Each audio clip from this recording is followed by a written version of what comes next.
बोला का दिल बड़ू हो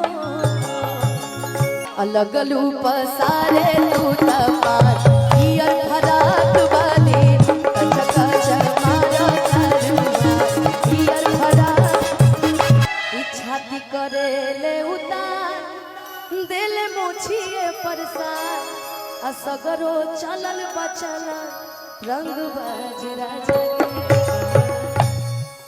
ऐसे मुस्कुराते रहिए भैया, ऐसे खुश रहिए। हम चाहब कि अब तनी अपना धुन में आई जाओ।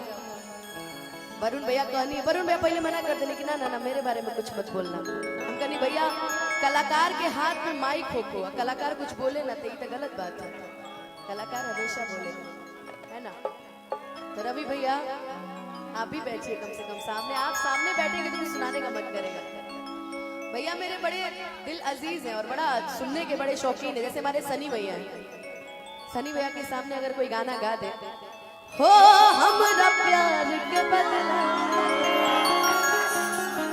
बोला का दिल बड़ू हो। हमरा एगो कार्यक्रम रहे, हमरा याद बटे सनी भैया के थ्रू हमारे एगो कार्यक्रम रहे मुजफ्फरपुर क्षेत्र में। वो दिन हमरा बुझा रहा कि इहे गीत पे कम से कम 80,000 रुपया भैया हमरा के पकड़े ले रहे। मतलब इस गीत से जो प्रेम है मैं आज तक समझ ही नहीं पाई भैया कसम से। लेकिन हम चाहेंगे कि सैड सॉन्ग में जाने से पहले कुछ अच्छे अच्छे गीत हो जाए, उसके बाद सैड सॉन्ग में जाया जाए। क्या जी सही रहेगा ना?